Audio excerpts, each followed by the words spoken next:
TLF Reportage vous emmène à Thiers. Célèbre cité, connue pour sa tradition coutelière ancestrale, mais aussi pour son dynamisme industriel qui nous permet d'avoir un magnifique Goldorak en livre de Forez. Mais aujourd'hui, nous allons plus spécialement nous intéresser au centre historique du monde sapeur-pompier, un musée magnifique que nous présente son fondateur Didier Lambert, ancien pompier lui-même et passionné par cet univers. Plus de 45 000 pièces sont à votre disposition pour retracer l'histoire des sapeurs-pompiers.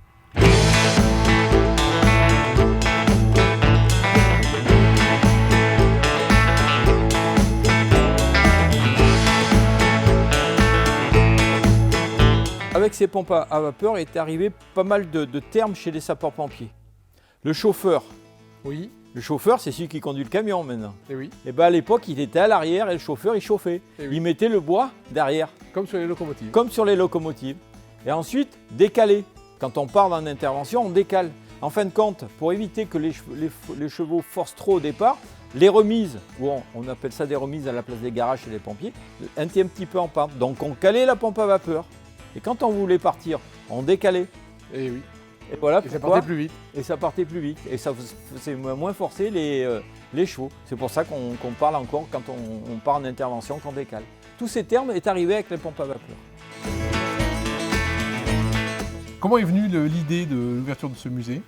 Oula, ça fait plus de 20 ans où j'avais créé une autre association avec l'idée de faire un musée. Et donc malheureusement ça n'a pas pu se concrétiser. Donc en 2009, j'ai recréé une nouvelle association. Et on a cherché les bâtiments qu'on a achetés un petit peu plus tard. Et on a mis 7 ans pour remettre en place tout le bâtiment ici pour recevoir du public. Et en 2019, on a ouvert pour la première fois le centre historique du monde sapeur-pompier. C'est une Ford T. Alors c'est la Ford TT, c'est la version poids lourd de la Ford T. Après la guerre de 14-18, beaucoup de véhicules américains qui étaient venus avec la guerre sont restés en France et en Europe. Donc en fin de compte, tous ces véhicules ne servaient pas. Donc il y a beaucoup de fabricants, de constructeurs, d'équipementiers qui ont racheté ces véhicules et on leur a mis un équipement d'incendie. Donc là-dessus, on est sur une Ford TT de 1924 et qui vient de Hollande, qui a été construite qu'à un seul exemplaire. Donc c'est la partie de l'avant-voiture et c'est une autopompe, les premières autopompes. C'est-à-dire que c'est le moteur du véhicule qui fait fonctionner le véhicule pour aller au feu, mais qui fait fonctionner la pompe à l'arrière. Et ces pompes, pour l'époque c'est extraordinaire, elles ne sont pas des pompes rotatives, mais des pompes à piston. Donc comme une grande puissance de chez nous maintenant. D'accord, oui, voilà. Ils étaient modernes. Là. Voilà. Par contre, c'est un véhicule qui pèse de presque 2 tonnes. Elle n'aime pas du tout les montées, parce qu'il n'y a pas de boîte à vitesse dessus. C'est des boîtes à friction, c'est-à-dire à la sortie de boîte, à la sortie dans la boîte, vous avez des grands cylindres qui tournent à l'intérieur, et c'est des mâchoires qui viennent les enserrer. Donc c'est pour ça qu'il y a 3 pédales sur ces véhicules. Il y en a une à gauche pour passer la première et la deuxième vitesse, pour aller jusqu'à 25 km/h. Celle du milieu pour reculer, et celle de droite pour freiner. Ah oui, donc il fallait vraiment une formation spécifique. Voilà. Et puis l'accélérateur est au volant.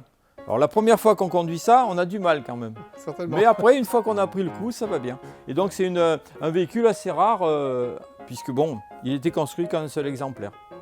Voilà. D'accord. Super. Et, particularité, si je peux me permettre, bien sûr, c'est qu'elle a appartenu à Hardy de Laurel et Hardy. C'est vrai ? C'est un grand collectionneur de véhicules de Ford T, puisqu'il y en avait partout dans les films. Et en fin de compte, lui n'était pas américain, mais il était anglais. Donc il a racheté ce véhicule en Hollande, il l'a importé en Angleterre, il est resté chez lui. À sa mort, ça a été distribué dans un musée. Et il y a 20 ans, quand le musée a fermé et tout, on a racheté ce véhicule, mais qu'on a restauré nous, puisqu'il n'était pas dans cet état.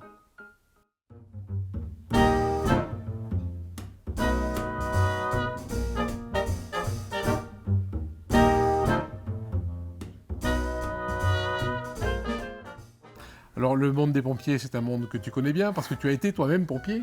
Oui, j'ai été pendant plus de 48 ans sapeur-pompier volontaire à Thiers ici.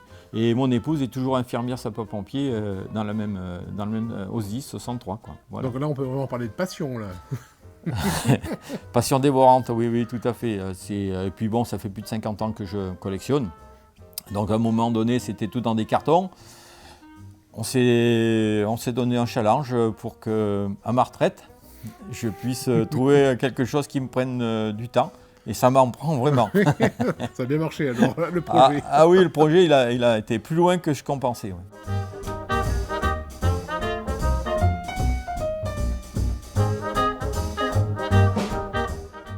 Alors là, c'est un American La France, donc grand constructeur américain. Alors c'est un moteur V12 essence de 8 litres de cylindrique là-dessous. Donc il date de 1941. Et la particularité de cette échelle, c'est une des premières tout hydrauliques. Voilà. Ouais, ça fait un véhicule assez imposant quand même. Il fait 14 mètres de long, oui. 14 mètres. Oui, on a mis 2h30 pour le faire rentrer dans le musée par une porte où pratiquement l'échelle arrière touchait les piliers et que l'avant n'était toujours pas rentré. Ah, il est incroyable. Hein. Voilà. Et donc en fin de compte, c'est une autopompe échelle exactement.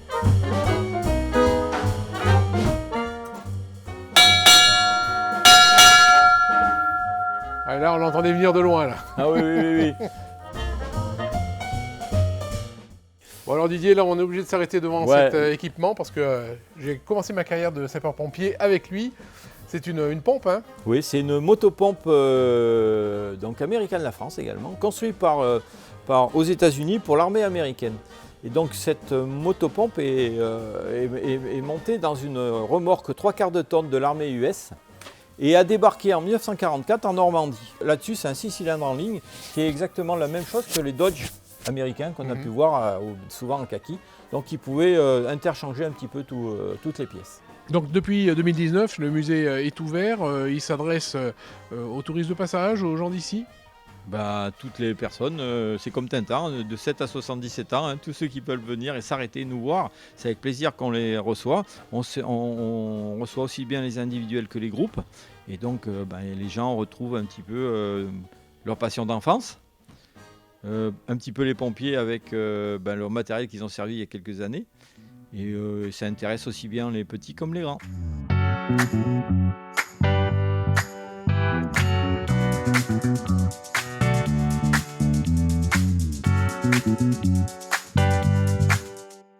Donc le cimier qui était très très haut, comme ça s'il y avait quelque chose qui s'écrasait au feu, et ensuite la bombe très très haute qui protégeait le pompier. Alors vous voyez qu'une chenille ici là, c'est en poil pour les chevaux. Donc en fin de compte, ils n'utilisaient pas par le haut feu, hein. Vous comprenez bien que ça pouvait cramer. Hein. C'était dangereux là. Ah, ouais. Donc là c'est quoi? C'est pour la parade? Pour la parade, mais en plus, ils mettaient le plumet. Et le plumet correspondait au grade. Ah, d'accord. Le rouge pour les sapeurs, rouge et bleu pour les sous-officiers, et le tricolore pour les officiers. Voilà, et puis ils avaient dessus la plaque. Alors suivant, si c'était Napoléon Ier, Napoléon III, la monarchie de juillet, chaque plaque était différente. Alors celui-ci? Aux alentours de 1820-1810, voilà. Avec les tonneaux et les haches entrecroisées et la lance. Hein. Le musée, il a un côté historique, bien sûr, qui est important, avec des pièces qui, aujourd'hui, sont uniques, sont totalement disparues. On retrouve des pièces qui sont vraiment en un seul exemplaire ici. Ah oui, tout à fait. Beaucoup de véhicules étrangers, hein, comme la Ford T, comme le Ford Hove, comme l'American La France, ou comme d'autres. Hein. Et donc, ça permet, nous, de présenter quelque chose que les gens n'ont pas qui ne veillent pas forcément dans tous les musées. On a pris une décision parce qu'il y a d'autres musées en France qui sont gérés ou par un SDIS ou par une ville, des choses comme ça. Et en fin de compte, ils font voir ce qui est dans leur région, ce qui fait dans leur ville. Et nous, on a voulu être un petit peu plus large, faire voir ce qu'il y a en France, mais surtout ce qui est fait et fabriqué aux États-Unis, où les gens n'ont pas l'habitude de voir ce genre de véhicule ici. Voilà. Bon Didier, cette fois-ci, on est devant un véhicule qui paraît être un véhicule américain. Oui, c'est un Ford Hove. Ford qui est l'équipement, qui est le véhicule par lui-même, et Hove, H-O-W-E, qui est l'équipementier qui a fait ces véhicules. Donc alors pourquoi il est gris? Tout simplement, c'est que en 1941, au mois de décembre 1941, les Japonais ont attaqué Pearl Harbor, dans le Pacifique, une base de l'armée américaine. Et les avions d'en haut, ils voyaient bien tous les véhicules pompiers puisqu'ils étaient rouges. Et les ont tous détruits. Donc l'armée américaine a décidé de faire construire 36 véhicules comme ça pour leur base dans le Pacifique. Et donc c'est un véhicule qui a servi sur l'île Ford à Hawaï. D'accord. Voilà. Et donc c'est pour ça qu'il est gris. Et donc ce véhicule, c'est le seul et unique au monde qui reste dans sa livrée grise comme ça. C'était la même peinture que les bateaux? Que les bateaux, pareil. Voilà. Quels sont tes meilleurs souvenirs? Ah ben le meilleur souvenir, c'est d'avoir trouvé le Fordov qu'on a vu tout à l'heure, Oui. le gris. Mais en fin de compte, on a acheté une épave et on ne savait pas du tout son histoire. C'est qu'une fois qu'on a commencé à la restaurer, qu'on a sablé, qu'on a trouvé des marquages dessus, et derrière on a cherché. En fin de compte, ce qui est intéressant par rapport à ce qu'on fait, c'est qu'on a une pièce, on cherche son histoire et pourquoi. Autrement, une histoire, on cherche la pièce. Mais pour moi, c'est tout lié. Oui. Et il y a des personnes derrière. Et ces personnes, si on est là maintenant en tant que sapeur-pompier, c'est qu'il y a des gens avant nous qui ont fait sapeur-pompier, qui nous ont amené des choses et qu'on doit amener cette histoire pour que les gens qui soient après sachent. C'est ce qui est le plus dur. T'es un passeur d'histoire en fait, c'est ça? Et ben oui, parce que là, c'est des collections qu'on a trouvées, on cherche. Je ne suis pas éternel, j'ai que 2 filles. Mon épouse est infirmière sapeur-pompier aussi, on est intéressé. Mais quand on sera pas plus là, mes filles se font un petit peu de soucis, quoi. C'est ça, après il faut transmettre à quelqu'un Ouais, d'autre. il faut vendre. Et à mon avis, il y aura peut-être une vente. Mais cette vente, la personne qui achèterait une pièce, par exemple cette tenue, elle va la faire vivre et elle passera à quelqu'un d'autre. Donc on est des passeurs d'histoire. C'est ça qui m'intéresse, moi. Et de le faire passer à des gens qui comprennent pourquoi.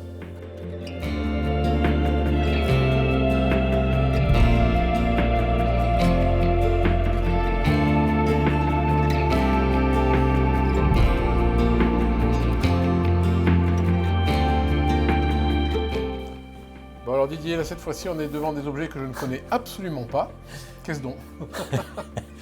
C'est des flacons à parfum, à ton avis? Oui, tu fais aussi dans le flacon à parfum? En fin de compte, c'est des grenades extinctrices. Les grenades extinctrices, en fin de compte, c'est l'enceinte de l'extincteur. Donc les premiers ont été américaines. Hein. Donc il y avait des bouteilles tout en verre qui étaient fermées avec du produit chimique à l'intérieur. Et donc on lançait la grenade, la bouteille dans le feu, elle cassait, le produit chimique prenait la place d'oxygène et était censé éteindre le feu. Comme c'était dangereux, ça a toxiqué plus les personnes que ça éteint le feu. Donc vous avez en bleu des américaines, les autres des françaises, et celle qui a le long cou, là, comme ça, c'est une allemande. Et à côté de ça, vous avez une ampoule qui est un petit peu particulière, toute blanche, avec un ressort. C'est l'ancêtre de l'extincteur automatique. En fin de compte, il y avait un marteau qui a été retenu par une lamelle en étain, avec un ressort. Et quand cette lamelle en étain fondait, là, elle libérait le ressort, elle libérait le marteau qui venait casser l'ampoule. Et là, c'était de l'eau qui coulait. Ah non, c'est du produit C'est un chimique. produit chimique aussi. Ah oui. Tout à fait. D'accord. Dans une ampoule fermée, soudée et tout, oui, tout à fait. Didier, cette fois-ci, on part en Allemagne avec des véhicules Ouais. avec l'enseigne Mercedes dessus, on le reconnaît bien. Tout à fait. C'était des véhicules de fourgon d'incendie léger qui datent de 1938 et qui est équipé avec une livrée verte ou grise de l'armée allemande, les corps des sapeurs-pompiers en Allemagne. Que je parlais de la police du feu, Feuerwehrpolizei, c'était le véhicule un petit peu standard des petites compagnies de sapeurs-pompiers. Et la Moselle étant occupée à l'époque, comme beaucoup de pays en Europe, avait touché ce genre de véhicule. Et à la sortie de la guerre, Sierre-Clébin, les pompiers de Sierre-Clébin ont repeint ce véhicule en rouge pour faire un véhicule de pompiers français. Mais avec ses attributs allemands, avec le gros phare de recherche et les 2 feux de priorité qui sont en haut, plus la cloche, typiquement allemand de l'époque. Et alors, on reste en Allemagne avec cette fois-ci une voiture emblématique et qu'on ne s'attendrait pas à voilà. voir dans un corps de sapeurs-pompiers. Tout à fait. Allemagne de l'Est, la Trabant. La Trabant. Trabant, voilà. Un moteur 2 cylindres, 2 cylindres et moteur 2 temps. Alors, toujours dans l'histoire des véhicules exceptionnels du musée, on est là devant un camion qui est anglais cette fois-ci. Ouais, c'est un Carmichael, c'est un véhicule anglais des années 60 et c'est une des premières cabines tout polyester chez les sapeurs-pompiers. Donc pourquoi polyester? Pour gagner du poids et tout en alu avec une armature métallique et alu extérieur. Voilà, donc il est arrivé en France pour une pisciculture, parce que la personne voulait mettre les poissons, les truites à l'intérieur de la tonne à eau. Comme il n'a pas eu les autorisations, le véhicule a été abandonné et on l'a récupéré une quinzaine d'années après et on a fait redémarrer le moteur et tout et il tourne. Bon, il reste à faire toute la partie, je dirais, extérieure pour l'arranger. Mais c'est le but du jeu, tu veux vraiment le remettre en état ouais, on voudrait propre. bien.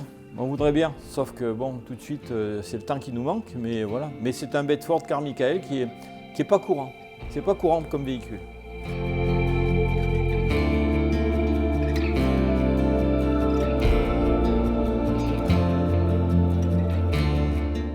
Le hangar est bien rempli.